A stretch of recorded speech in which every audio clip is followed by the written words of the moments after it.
Good afternoon, YouTube. This is your man, all the way George Page, aka the Emperor of Female Body Talk, coming to you live on YouTube.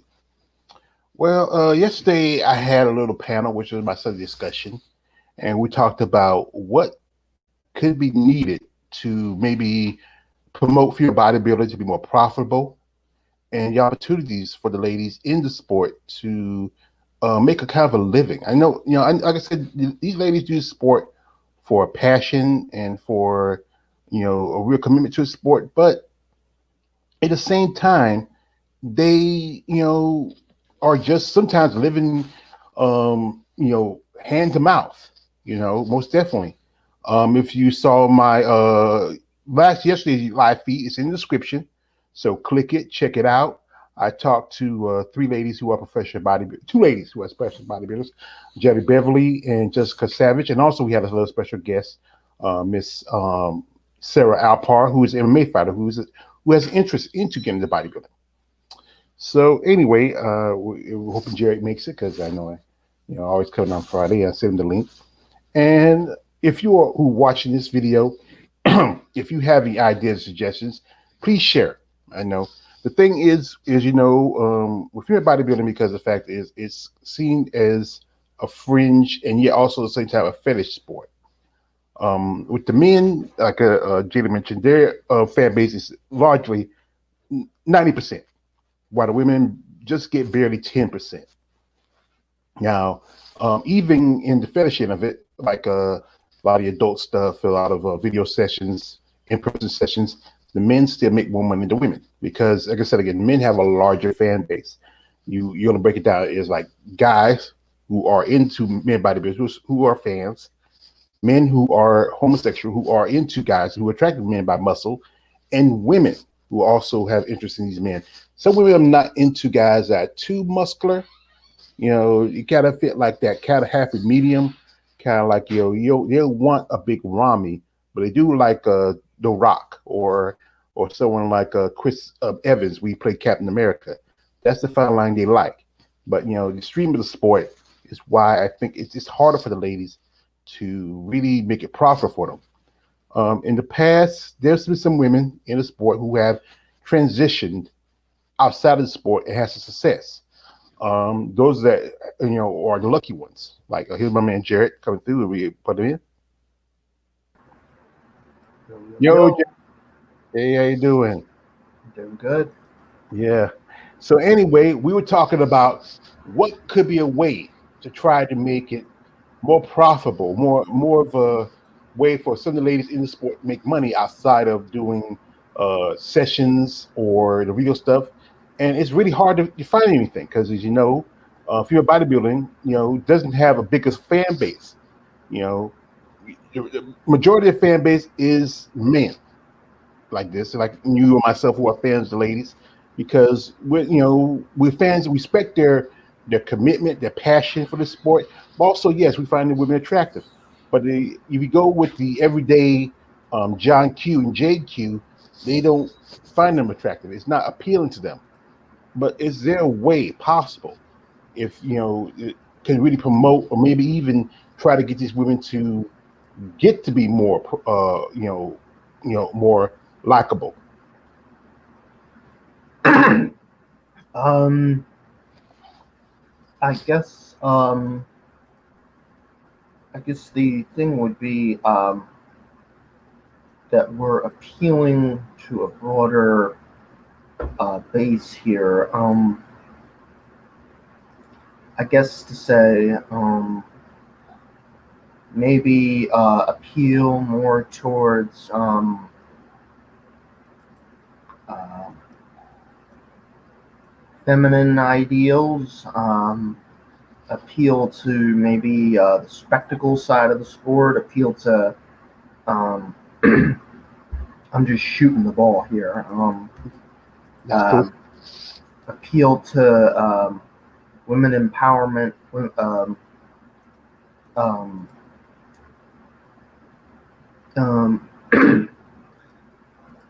I don't. I don't really get like why there isn't any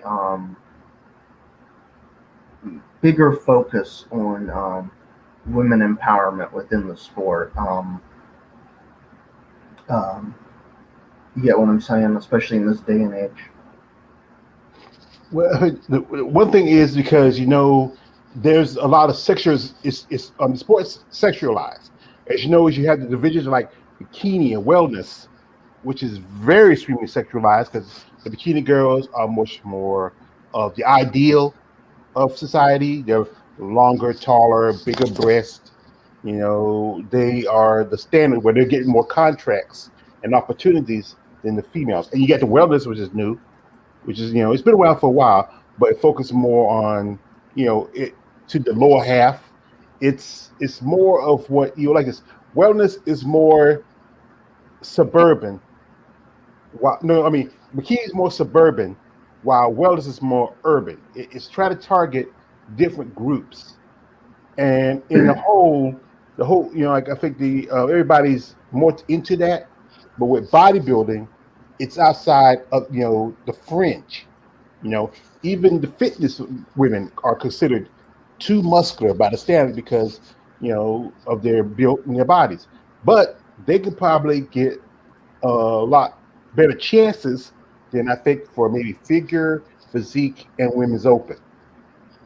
And the thing is, if people would take more opportunity to take a chance and really look at it as a sport. I understand that the ideology, you don't like the women who are uh, big and huge. Like I would say, even though, like for example, Andrea is a very attractive. Andrea Shaw, a very attractive woman. Yeah. Very has very great facial features. But then I think one thing I think they are taken back is by her physique. It's too muscular in their mindset. Now, if Andrea, well, like remember, she started out, she did figure. If Andrea is still a figure competitor, and she still had her, wasn't too muscular, but still had her very, very, her looks, she can probably get more work and get more deals. Yeah. hmm And then if you look at some other women like um, Christina Mendoza, I know it was a while back she did an interview. She said that she was thinking about doing wellness. And knowing her, because I've seen, Christina, she's not overly muscular. She's very attractive. I think the one thing is also if she does wellness, it will probably fit because if you look at her bottom half of her, she's very thick. She has big thighs, huge quads. I mean, she has, the lower half of her has some qualities that will work for that division. And she is very, like I said, very visually pleasing. But the thing is now she's focused more on being a bodybuilder. And I think that's one thing I think that might really take a little bit of shine off of her. And then you have like someone like Alicia Young, who really does pretty good in the fetish stuff because she does a lot of photo sessions, she does video sessions, she'll do one-on-one sessions. But I think she's probably one of the few women I would say is marketable. You know, and Yeah. yeah. So if you go like say, okay, if you get to pick a few women, say, okay, if you were somebody say, oh, I want to promote her, and I wanted to pick some women, who are not outside of, not any bikini women or any of the wellness women or the fitness women. I want to pick certain women in the other division, like bodybuilding, physique, or who, if you were going to do promotion, who would you pick if you want to use as a spokesperson? Uh, a spokesperson for female bodybuilding. Yes, we would like put out front. Are we talking about like spokesperson? Or are we talking about like person to put on the magazines? Are we talking like All of it, pretty much just about all of it. um? I mean, honestly, I'd say Andrea Shaw at the moment is pretty good. But I mean, there's others as well. Um, um,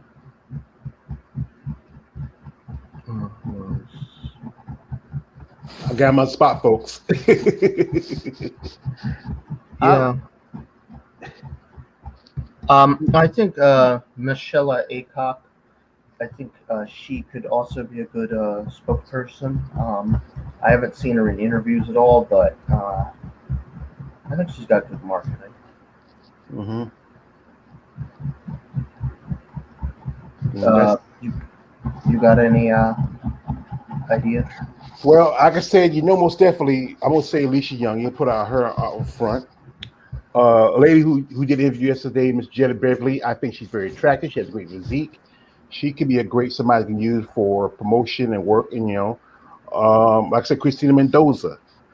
Um, about to say, right now, even though she's not competing anymore, Shanique Grant. Um, you see who else? The looks that will probably really can really get to bring people into the sport and maybe sell it. I'm trying to think one more. I think about a couple of more. Um, Sheila Olig. I think she's very attractive. She would be a great spokesperson person. And mm, I'm going with Julia Furry. Now, those are women who are mostly are women's strength ambassadors. But if I was a promoter and saying, you know what, I need somebody to use that, those are some of the women I would use because they're young, they have very aesthetic looking features. Um, I think they'd be the type of women that I think would really help promote the sport more. And maybe you can bring in women who might want to be bodybuilders, who at that point where, hey, I'm not sure if I want to go that, but if you put those women out in front, like in front of people like I know Helen Trevino is a great female bodybuilder, but she, even though she's decent looking woman, she's not overly attractive. No offense to her. Marjorie Martin would be a good person also to be put out the front. And just the women that really would probably, if you use them, if I was like a, a managing a promotion company, that's who I was looking for. Like back in the day, you had Denise Messino. Denise Messino, she really brought a look to her to the sport. She was very exotic looking, very attractive. Yes, she had big boobs. That's one thing that's selling point because they like Alicia, and somebody like that with the exotic looks, a great body, could really energize the sport more. But the debate is that they, like we were talking with, well, I was talking to Jada, they want to go back to the days of Linda Murray or maybe Corey Everson. But the problem is you can't go back there. Even with physique, which is the division that supposed to take the place of female bodybuilding, those women are also kind of, evolving to the level of women's open. You see a lot of women who has been switching. Like another person I just talked about, Stephanie Fletcher, who just recently switched. She has the looks, the aesthetics. She has a great physique. You know, you can probably use somebody like her or Ivy Rain, who I just she's very attractive and she is exotic one, being that she's from Brazil. Yeah, uh, yeah. I think this is a good discussion we're having about you know bodybuilding and female bodybuilding in the the sorry, blowing my nose um, within the market. Our capitalist market economy that we currently live in, and I think the thing is, and I've brought this up several times already. One of the problems we have is we don't have public funding for most sports in this country. I mean, I guess outside of like the NFL, which is a weird kind of um, I know the they build sports centers for the NFL, like using taxpayer dollars and all that, um,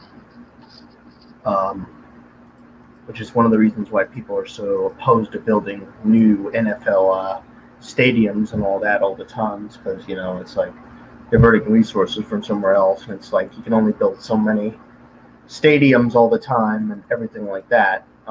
Which is why um, I like stuff in fixed places, not just moving it everywhere all the time. But I think one of the problems is there's no public funding for bodybuilding in general, Mm-hmm.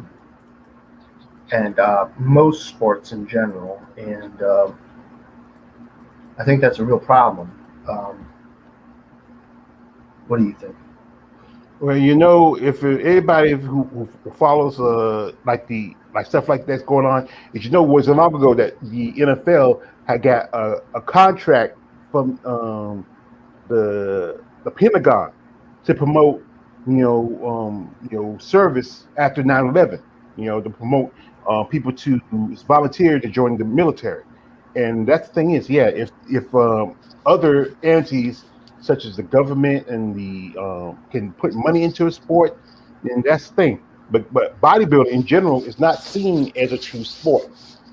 Even it's the same thing also. Like pageants still get big money and promotions than compared to some sports because there's big money in it. But bodybuilding, the problem is instead of getting still a fringe sport. And the thing is, if more promoters, could put something behind it, but and maybe help it to grow, or more sponsors get into it.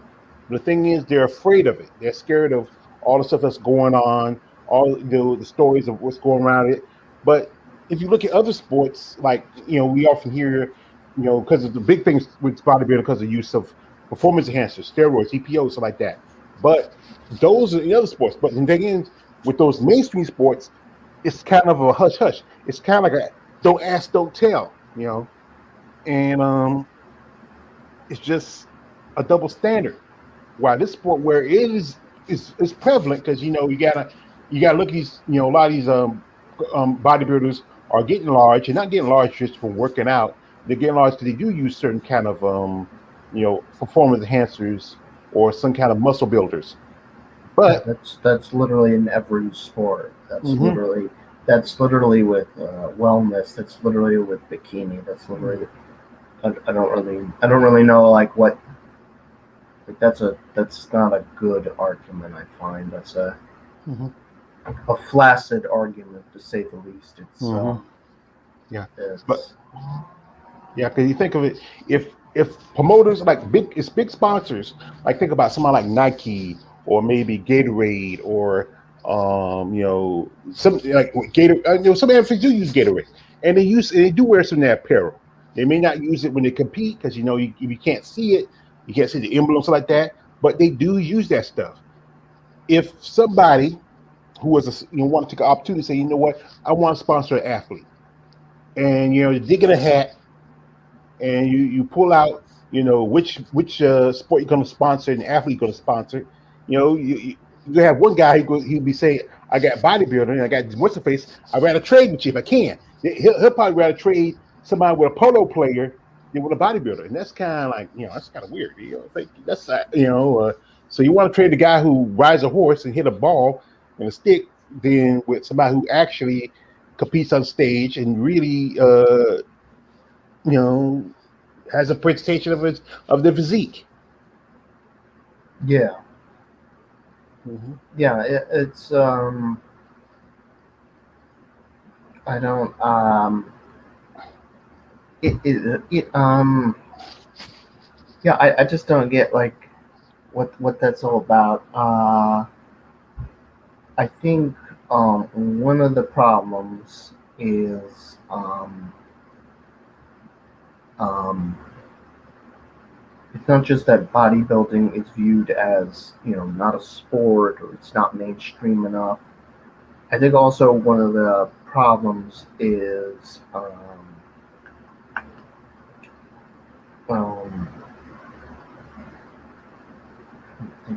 word here. Um,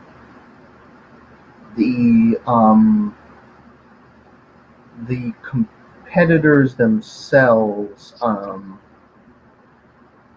they don't promote the sport enough. I find some of them are a little bit more shut in than others, which sometimes you're tired and all that. You get home from work and all that, and it's like another job basically. But um, I think um, one of the problems with the sport. I mean, there's a whole bunch of problems that I could go into and or not, but it's basically that bodybuilders um, they have to worry about paying the bills, and that's one of the problems. Is um, again, if there was like some kind of like government stipend fund or anything like that, this would be less so to worry about paying the bills per se. And then you could focus more on like the sport in general. Um, um, yeah, because you could like imagine like if bodybuilders were being paid the same as like NFL players. It's like, um, you get what I'm saying? Mm-hmm. I understand. And the thing is, if they were, they'll have the money they can be able to afford the training. They can use the money to promote themselves. They can also, if because they get to that level, they can probably get sponsors that would probably wouldn't have a problem to put their names behind them. Like I said, good enough. Some of these like bodybuilders use certain products and they'll use the men. Some of the men would, some of the men would do pretty good. Some, not as many as others, because even the men have a difficult time in the sport trying to make a profit. And they really, like I said, when I had conversations with some of these ladies, they really do it for the joy of it. But at the same time, I think you do it for the joy of it. You should have something for yourself. I mean, they are sometimes working, and making money, and they're being the red half the time because like I said, we're talking with Jessica and Jada, how sometimes they between all the stuff they got to pay for the suits, their travels, their training, their coaches, you know, hair, everything, makeup, all the stuff, and then if you do get into the we say the money of the money part of the show where they made top three, which where's the money's at usually, it's not much. It's like maybe shoot.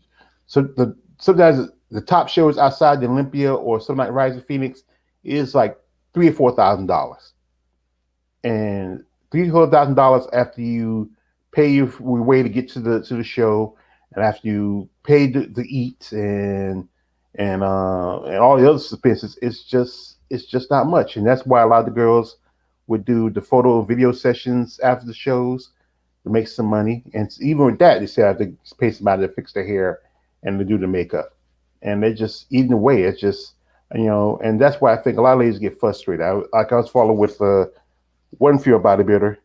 She said she wasn't compete this year because she felt like she was putting in all this money in, and even though she wasn't winning any shows, she wasn't placing as well. She felt like it wasn't worth it anymore.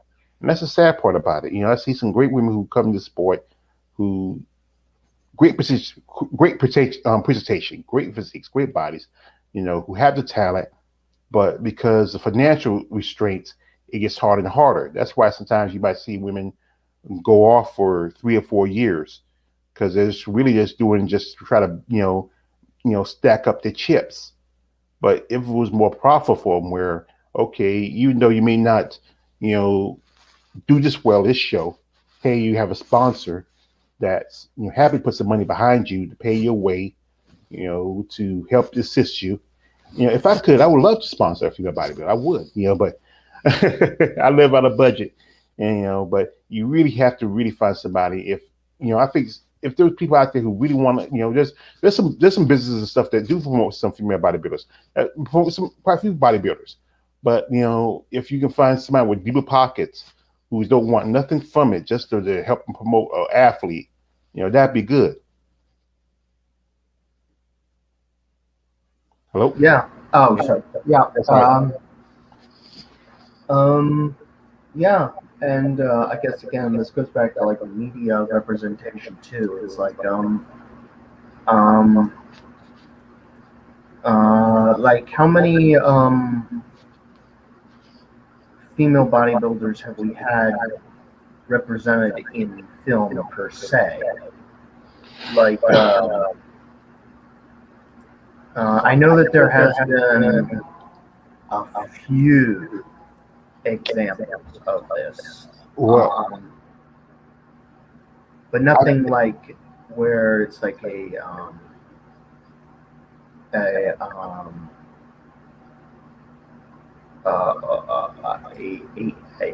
career actor kind of thing, big like impact. like Arnold Schwarzenegger or something. hmm I think the closest person that comes to there was Corey Everson. She was in a couple of movies. She made guest appearances on the Hercules, the Legendary Journey series.